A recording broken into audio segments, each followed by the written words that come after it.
Gabby Appleton. I'm the Chief Digital Product Officer at RX Global. Some of you, maybe quite a lot of you, will be wondering who on earth are RX Global and why are they here? So permit me a minute just to talk about that before I introduce you to our amazing panel. RX Global is one of the world's biggest exhibitions and trade show companies. We operate trade shows in all kinds of sectors, some that you will have heard of, like New York and London Comic-Cons, and others that you won't. TV and entertainment rights, aluminium smelting, aircraft interiors, you name it, we do it. Which makes us a very broad and diverse company. We need to get to know customers in a lot of different sectors and a lot of different countries. Our biggest countries are the UK, the US, France, China and Japan. So we're a truly global company, and we have visitors and exhibitors to our shows from literally every company in the world. Which speaks a bit to why we're here. Our customers are truly diverse. We do something that is quite difficult. We run a trade show that is on average 10 times bigger than the size of this one, on average every other day of the year. So we have to do big things, often stuff goes wrong a lot. So we need really diverse teams that reflect our customer base, that understand what is going on in different industries and different parts of the world. And we are at our best when we have diverse groups of people to contribute different types of problem solving and different points of view to helping us get this done. So we really believe in building the careers of all of the diverse people that operate in our company around the world, which is why we are excited to be part of this event today. And thank you for having us.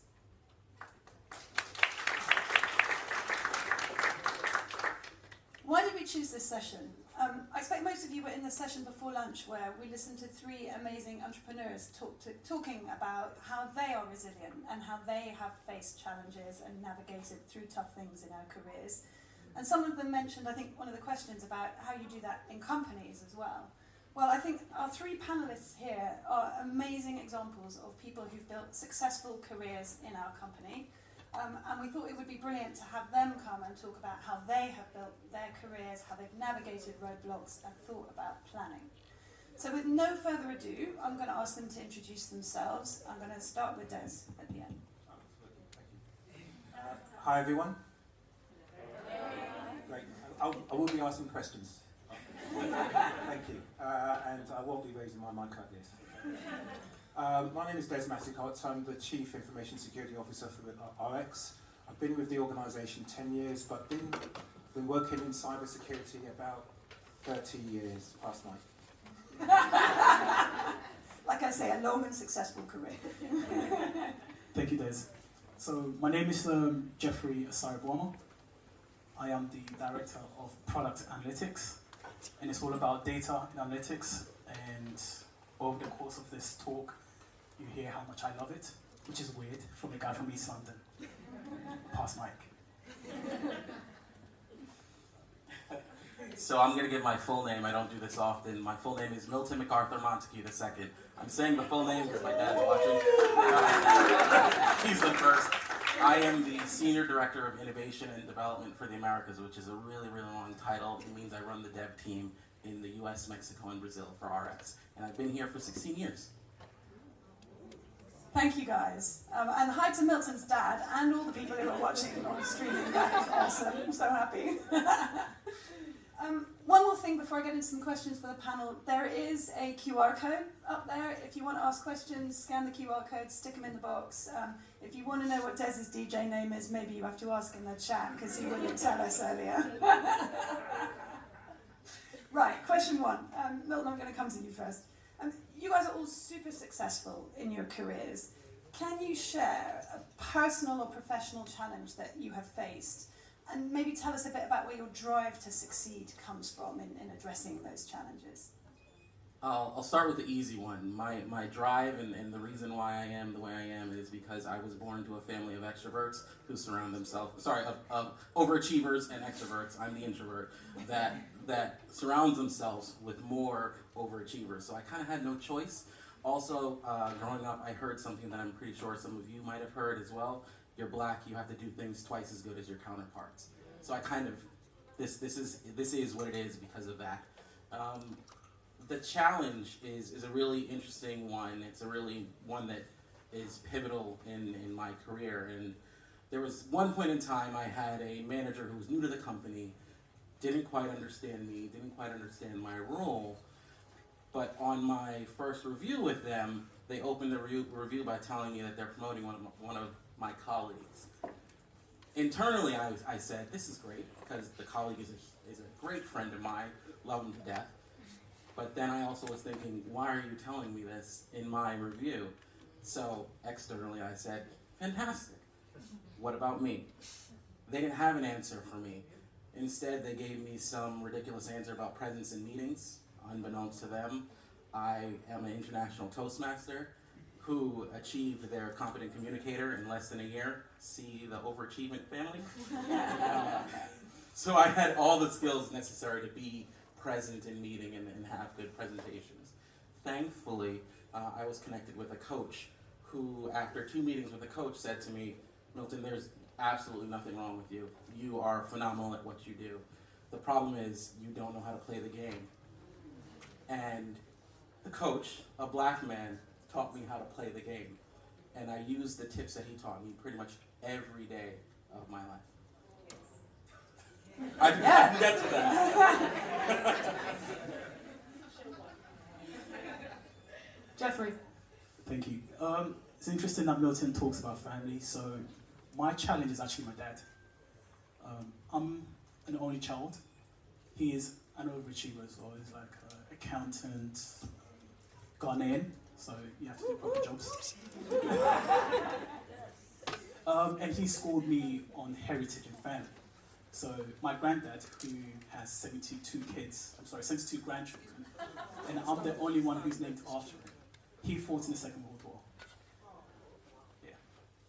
My dad's brother, youngest brother, went to the States, had nobody, washed cars in the morning, went to university, worked 2 jobs, and he's the top scientist or doctor in this field. Yeah. Loads of investments. Who's told me his story when I graduated university. So I actually have no excuse not to try and achieve high. So whenever I think, slow down, it's too hard, I think about my granddad, and I think about my uncle. So that's the thing that pushes me, and it continues to push me. Also for my kids, I have 3 kids, and also all the other 71 cousins that I have. Oh my God.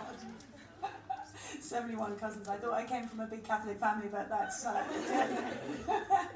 Thank you, guys. Let me get to my next question. Okay.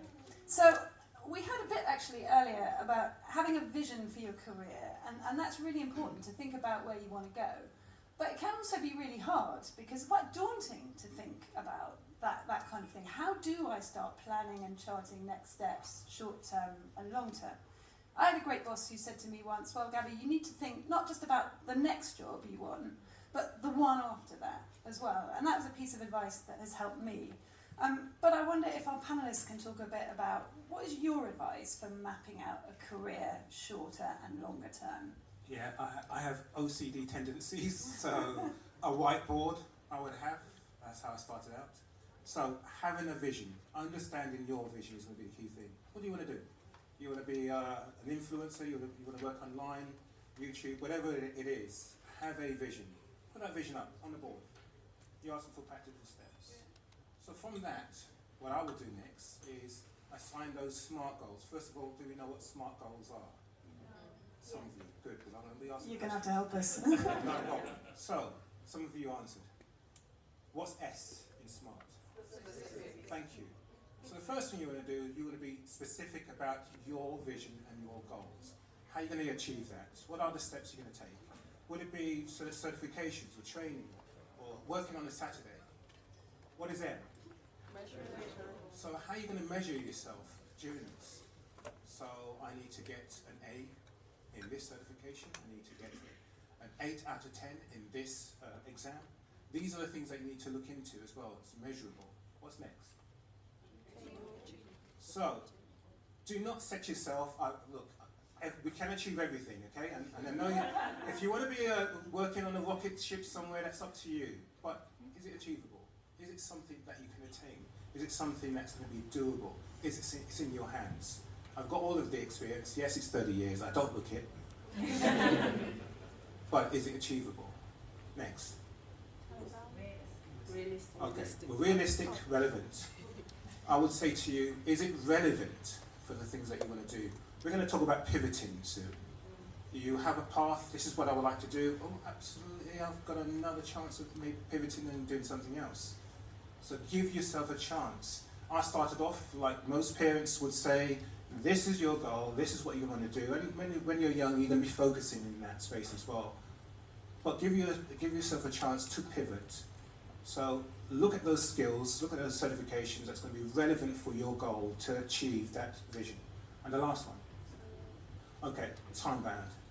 This one's really important. Can I be a CEO in 2 years? Maybe not. Let's be realistic here. But time bound. Set those goals and make sure that you can achieve it, you can attain it, but it's in a reasonable time for yourself as well. I've got all of the experience in this space, and I did the same thing. You start off really slowly, and you still think, what should I be doing? For me, it was a case of pivoting. It was a case of understanding what I am good at, and then allowing myself to actually get to a certain position. I'm one of the few Chief Information Security Officers in the UK. Okay? So it is achievable. You can do it. Pass the mic. Jeffrey.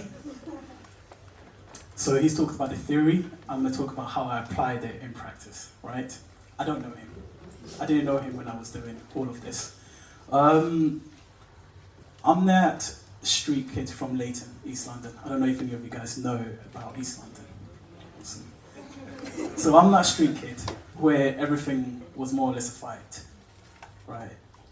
Leighton, Hackney, Walthamstow, Stratford, everything you have to kind of fight for it. But one thing that I absolutely love, and I learned this when I was at uni, is data and analytics.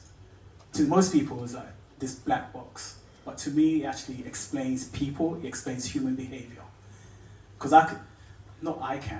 but you can actually explain why people do certain things by following what they do with their mobile phone, where they shop.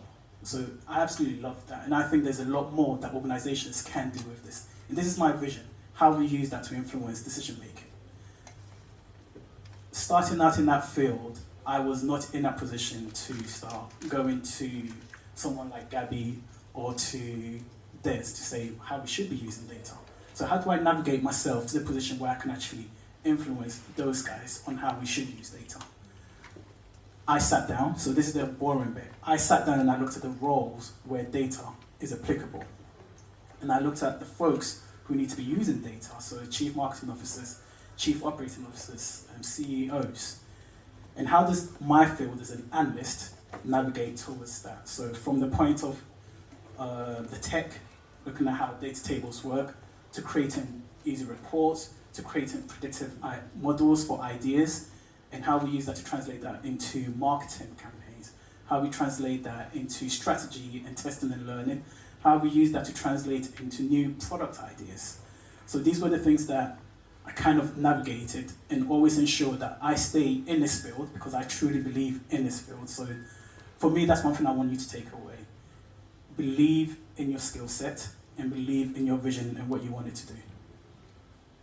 I might offer one additional reflection on that, and Jeffrey, I hope you don't mind. So Jeffrey interviewed for my team, and he works in my team at RX, and the number one reason I hired him is because he turned up in that interview and said, I have a vision for what we should be able to do with data in a big organisation, and I believe in putting data to work and do it. And I was like, this is the guy I want in my team. He's got a point of view. So I hope you don't mind me sharing that. I always said, I love this, and I'll probably do it for free. I wish he'd said that. No. All right. I don't know about you, but downstairs earlier, one of the entrepreneurs who was on the stage said, I have known since I was age 7 that I wanted to be an entrepreneur. And I thought, that is amazing. I take my hat off to those people who know what they want to do and what their end game is, from a very young age. I have to say, not all of us are like that. Some of us maybe, don't know, or maybe we have a go at something and it doesn't quite work out and we need to pivot, we need to choose something else. Maybe we just change our minds, and in a long career, that's okay. So I want you guys maybe to think back to the early stages of your career. Have your path or your ambitions changed since then? And how did you handle that change in priorities? And Milton, I'll come to you because I know you have a good story here. Okay, buckle in. This is a journey. In college or university, as you'd say, I started off as a neuroscience major. Fundamental neural anatomy and drugs and behavior told me that that wasn't for me. I also was going to double major in religion and computer science. Again, sorry, overachiever. At the end, I stuck with a computer science degree, but after school, I taught for a number of years. So I taught middle school in my hometown. I realized after a couple of years that while I love kids, even the bad ones, I couldn't stand their parents. And that also wasn't the world for me. So I took a job as a temp at RX.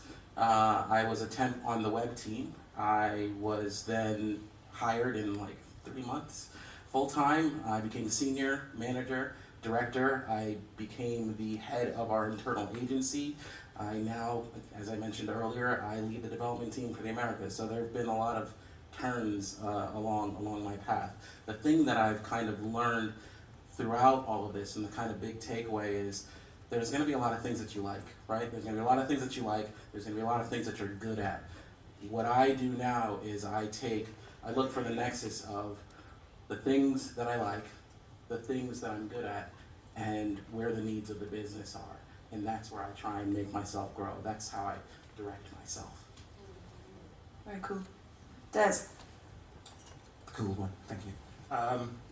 Well, I've always been into computers, and I've always been into hacking.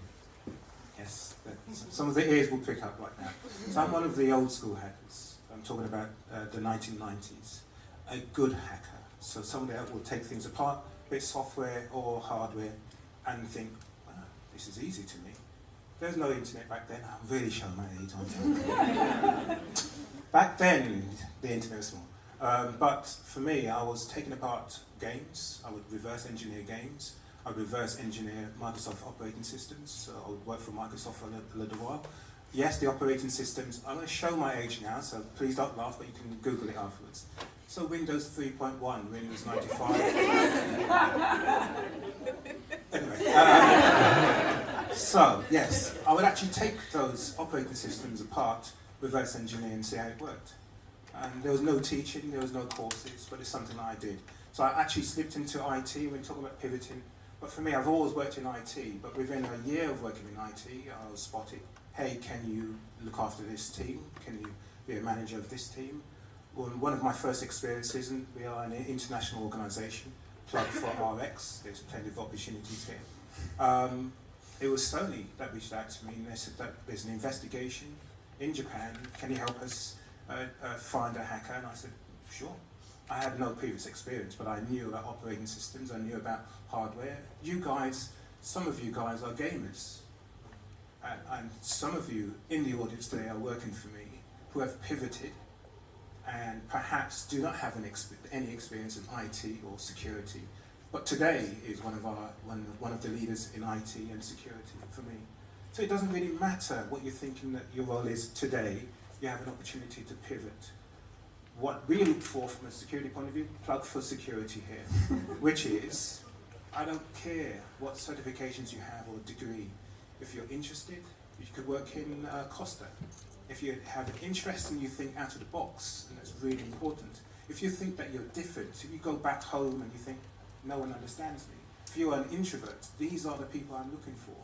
I'm looking for people who are diverse in mindset as well as colour. You can pivot. And you can reach out to me afterwards as well. Alrighty, thank you guys. Now, one of the assets in navigating a roadblock and a twist in a long career is self-awareness. Both of you talked about knowing what you love, knowing what you're good at. Could you tell us a bit about, number one, what's your superpower? What are you really brilliant at? And maybe one area where you have to watch a bit or keep yourself in check a little bit. And Jeffrey, I'm going to start with you. Okay, cool. Superpowers.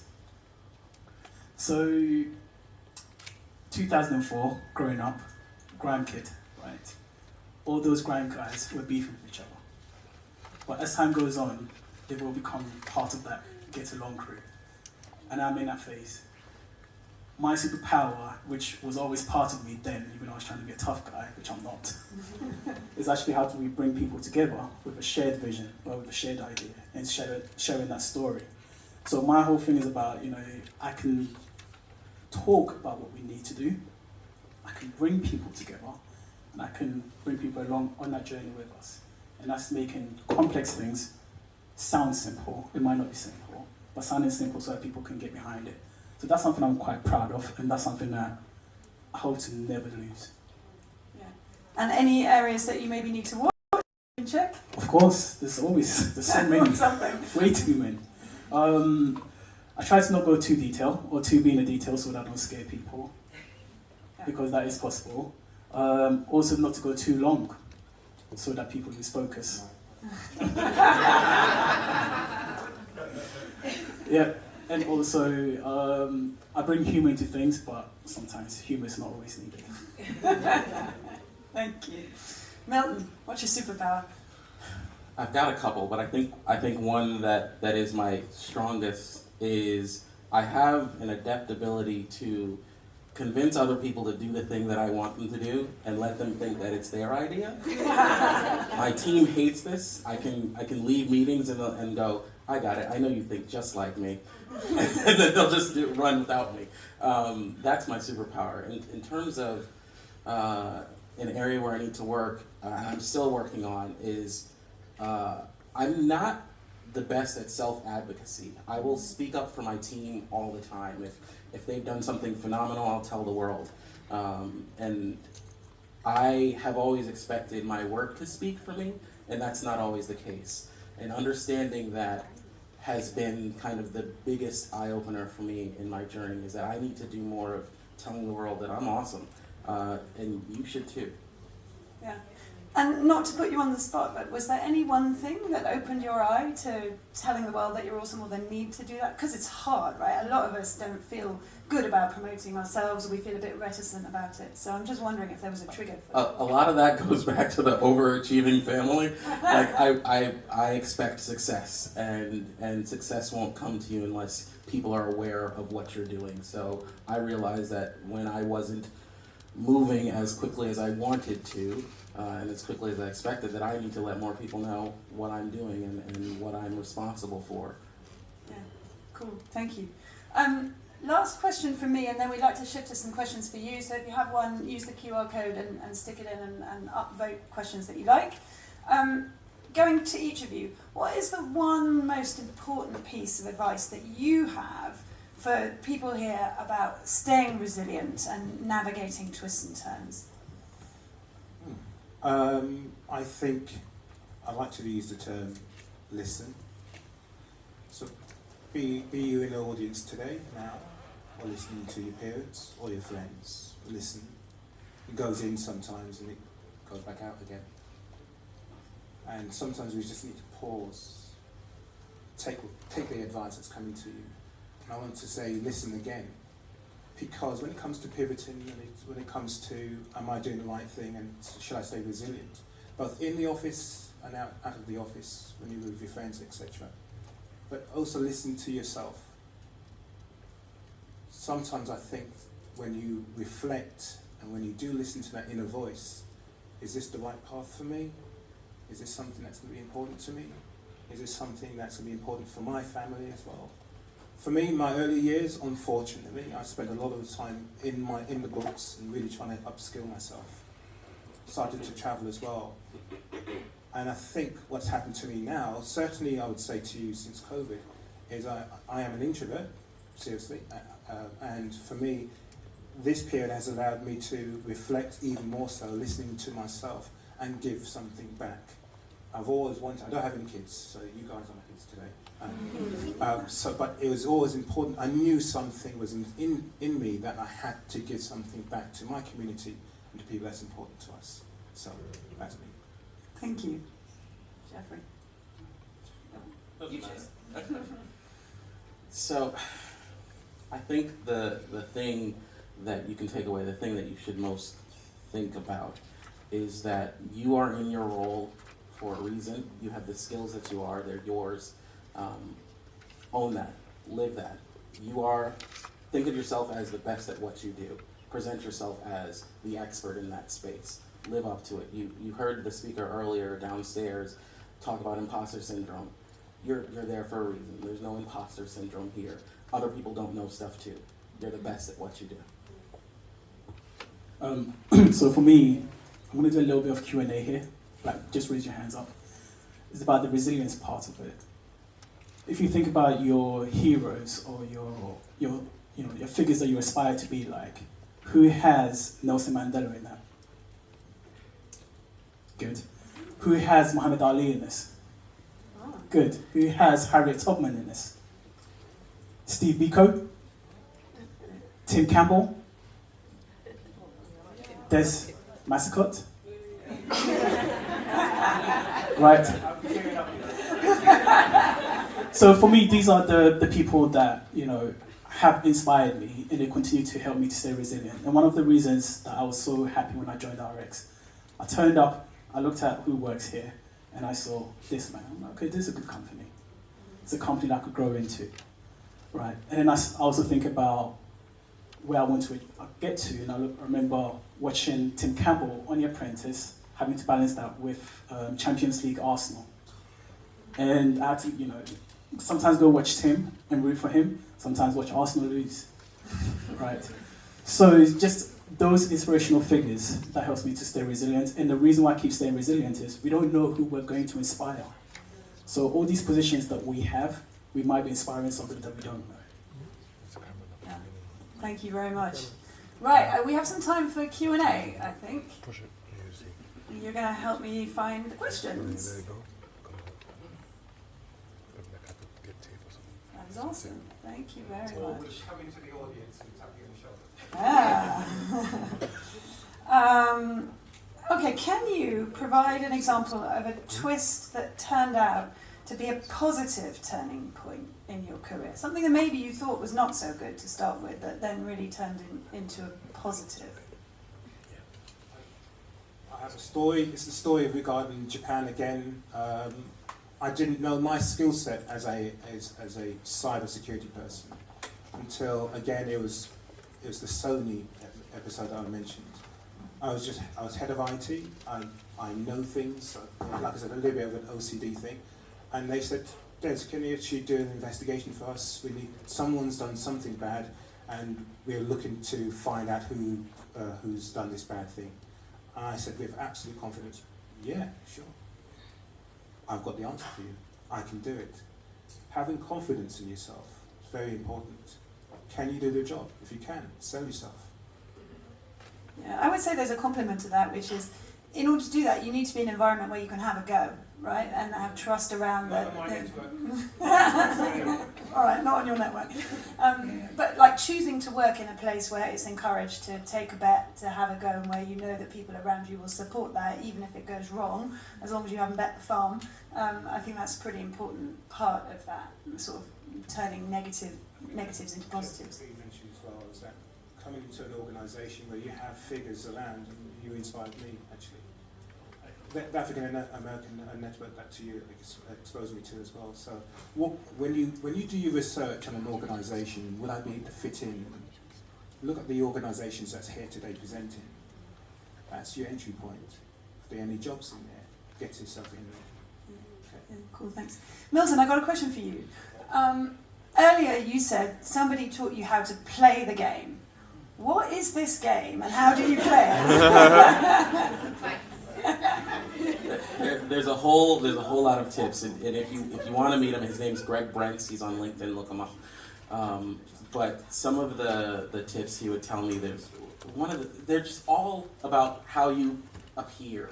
So in a meeting room, I always raise my seat to the highest. No one ever told me that. I thought I knew knowing when I talk about meant something. No, it's wow, that guy's up pretty high. You must know his thing. You would be surprised. There's another thing called one-to-one finish your thought. You might, in Toastmasters, they taught us to look at the room as you're speaking. And Greg told me to do the exact opposite of that.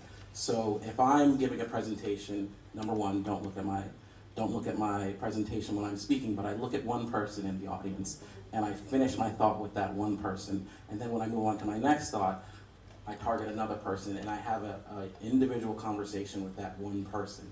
So tips like this, there's ways to, Ray will appreciate this, who's in the audience, who did our insights training long ago. I've learned that I'm a blue personality type, which means I need some time to think before I give a response. He gave me tips on how to play back what people are saying, but instead not really care what's coming out of your mouth, but use that time to think about your response. So just a lot of things like that. Yeah, nice. Okay. Another question that's had a lot of votes here. If you could go back in your career, what is one thing that you wish you had done differently? Blue colour, all of us. We all thinking. Play it back. One thing that we'd have all done differently. I tell you what I would have done differently is paid more attention to the tech and the data earlier on in my career. I started in marketing and I was quite good with making ads and art and graphics and all of that stuff, but I didn't really pay that much attention to the data and tech side of things earlier in my career, and I had to do a big pivot mid-career when I realised that that was becoming the future of many businesses. And to do that, I took a step down in the company. I went to work for a team and in a position that was a bit below the level that I had before.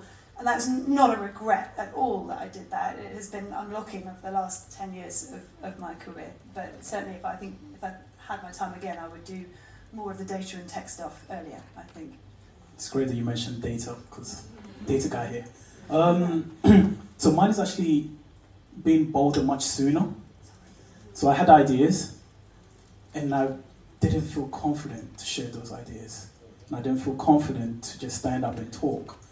I think now, some of those ideas would have earned some companies a lot of money and saved a lot of money as well. So that's some of the things I'd have done differently. Yeah. I think that's the same for all of us. Building the confidence early on in your career. I think sometimes you think that you go through this and not experienced yet. I don't have the confidence yet, and it goes so quickly. So I became the CISO in 2019. Do I honestly believe I would have been a CISO much earlier? Yes, now, absolutely. So have the confidence in those meetings. Ask the questions. When you are in the meeting, if in a corporate world, I would say, when the meeting finishes, reach out to a couple of those influencers in the meeting. I think we talked about it beforehand, actually, and send them an email. Hi, my name is Des. I was just in your meeting, and show yourself. Get on that ladder, get on that confidence train much early, and you realise when we talked about vision, you will attain those positions much early in your career. We've gone through all of the hard work, and now we're realising, you know what, could have done this about 10 years ago. Okay? So now you have that step, go for it. Awesome. Okay, so a couple of questions about working at RX Global, which I'll try and combine into one. Either, why have you stayed at RX for so long, if you've been with us a long time, or what is your favourite thing about RX? What has kept you here? This one's really easy for me. I stay here because I love, for a couple of reasons, I love our business model of bringing people together. We're essentially business enablers. We're game changers for people who have an idea, and I really love that. I can get behind that model. But more importantly, and more personally to me, RX provides me the opportunity to play.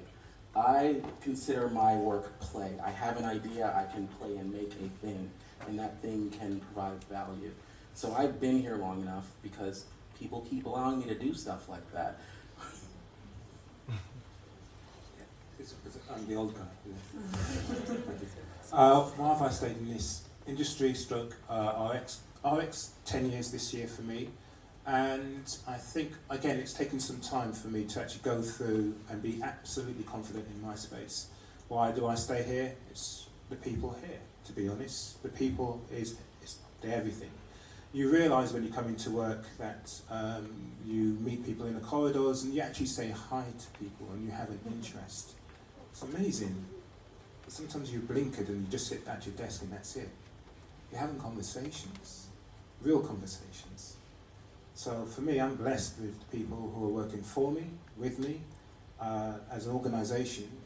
It sounds like a plug, but it's not. We're here for a reason, 16 years and 10 years. So there's something, and we're drawn to, I think it's mostly the people, not New York Comic Con, they fly to tomorrow. No, and obviously we do, like I said, we do a lot of traveling as well. Yeah. Jeffrey? So I'm the new guy in the sense of relatively new to these guys. So I've been here for just over 2 years. The thing that drew me to RX, comparing it to all the other companies I was interviewing for, most companies were looking to do the same in terms of just keep things going. But Gabby mentioned to me what we're trying to do in the world of digital and how data plays a part in that. So for somebody who has a vision, right, this helps in terms of how to make that as a play. Another part of actually why I'm very happy in RX is all the changes that we continue to make. It's on this, not a rocket, but it's on this, upward trajectory.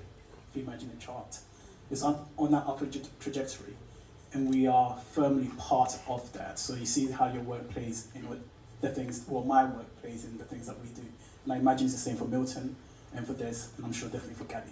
Yeah. All right, I've got 2 questions that I want to squeeze in before the end. Thank you to whoever asked this question. How do you get people to give you a chance to pivot? We talked about pivoting, but this person says, I've been trying to pivot, but people don't even give me a chance. And I can recognise that situation. Sometimes you feel hemmed in and unable to make that pivot. Any advice of what has worked for you in the pivots that you've made? I'll talk from the outside person who came in and why I kind of pivoted. So I worked for a private bank many years ago, and it was very hard to pivot. You try to pivot, no, we need to do this, private banking. No, we need to have the reports in a certain way. No, we can't really rock the boat too much. And I just betted on myself. I handed in my notice, I had 3 months, and I betted on myself that I'll be able to find that something in those 3 months, and I'll actually take the time to find the right thing. So, yeah, don't allow yourself to feel scared to do these things. Be bold, just go for it. If it doesn't work out, people fail. You get back up. I just want to just do it anyway. If you have an idea and if you have a thing that you think that's going to provide value, do it. If it provides value, then your fruits will speak for itself. And if it doesn't, oh well, you've lost nothing. Do it. Yeah. I did pivot. I worked for Rolls-Royce Security many years ago, and it wasn't for me. So with no job to go to, I just did it. I quit, concentrated on myself. I did a few more certifications, a few more courses, struggled to pay the mortgage, but I betted on myself. That's really important. Do you have the confidence? Do you have the skill set? Do you have the mindset to do so? I betted on myself. I struggled to pay my mortgage, but I betted on myself, and it worked out. Okay. I would maybe add one thing. Just before the pandemic, I was working for the same wider organisation that owns RX, and in the middle of the pandemic, I took a phone call from somebody who said, we're looking for someone who can help us build digital software products for the UK Test and Trace organisation. And you will remember that there was a thing called the contact tracing app that used to ping people, and there was the pingdemic. They said, we need someone to come and run this. And I said, it sounds quite important, it sounds quite interesting, it sounds quite stressful. I don't really want to leave my current company because I really like it here, but I really would like to help. I'd like to help, build solutions that might help in the pandemic. I didn't know what to do. So I rang the most senior person I could think of in our company, took a huge deep breath and said, look, I don't want to leave, but this thing has come up. Is there any chance I could go and help NHS Test and Trace in the pandemic for, maybe 6 months? Would you take that risk and allow me to pivot for a bit? And at the time, that felt like an incredibly scary conversation. But just taking that deep breath and just doing it and trying to pitch it in a way that got the support of our company, because the NHS were actually one of our clients. You know, we were a science company, so we're trying to help in the pandemic. That, I think, aligning that to the company's goals and where the company might want to go, as well as to my goals in pivoting, helped me to sell that idea of a little bit of a career pivot for me. I think we are out of time. I want to thank our panelists for sharing their stories of ambition, aspiration, thank you.